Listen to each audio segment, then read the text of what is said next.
कसा आहे, अर्ज ज्यांनी केलाय त्यांनी असं म्हटलंय की माझ्याकडे जन्म प्रमाणपत्र नाही.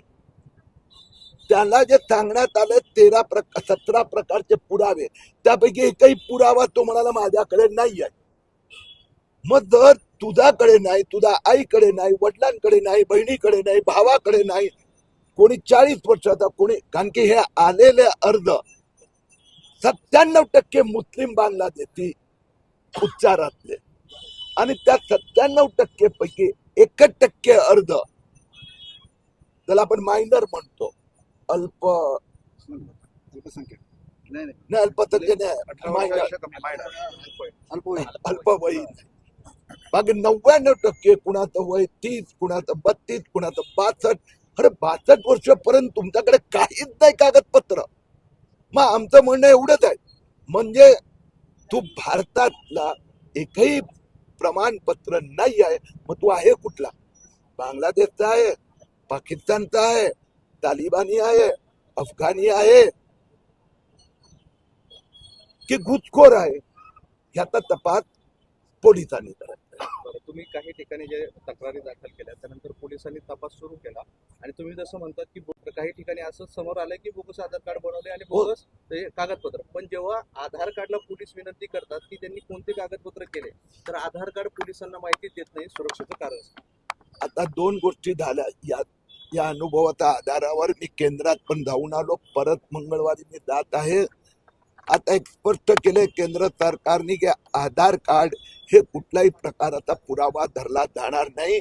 फक्त त्याचं नाव अब्दुल रहीम आहे, तर त्याचं कोड नंबर म्हणतो ना, किरीट सुमयाचा त्याच नंबर तेवढाच पुरतं. म्हणून आधार कार्डाच्या आधारावर आता कोणी वाचू शकणार नाही. नंबर 2 की मुख्यमंत्री देवेंद्र फडणवीस या विषयात इंटरेस्ट घेतला आहे.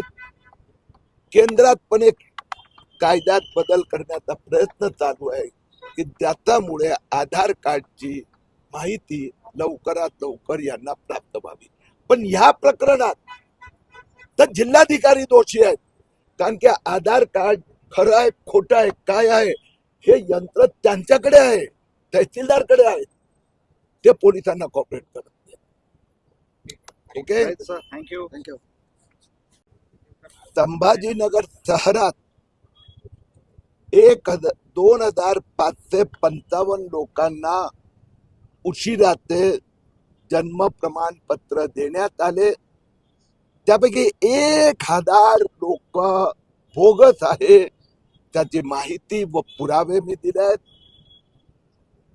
गेले 2 महिने याच्यावर मी होमवर्क करत होतो. आज 100 ऍप्लिकेशन, त्याचे पुरावे, या 100 ऍप्लिकेशन मध्ये आधार कार्ड शिवाय दुसरं एक पण कागद नाही आहे. यात काही तर असं आहे की आधार कार्ड बोगस आहे.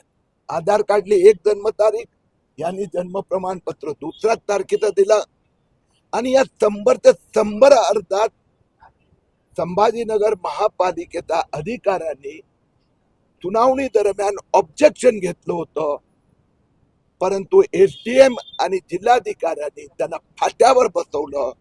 म्हणून मी आज अधिकृत माझी तक्रार दाखल केली आहे. आठवडाभरात सुप्रीम कोर्टाचा निर्देशाप्रमाणे याचा त्यांनी FIR मध्ये ट्रान्सफर होणार. माझ्या तक्रारीत इथले एसडीएम हे पहिले आरोपी आहेत. का एसडीएमनी सगळ्यांना फक्त आधार कार्डाच्या आधारावर त्यांना भारताचा नागरिक बनवण्याचे प्रमाणपत्र दिले आहेत. मी 100 अर्जदार यांनी कधी खोटी माहिती दिली तेही पुरावे म्हणून दिले आहेत.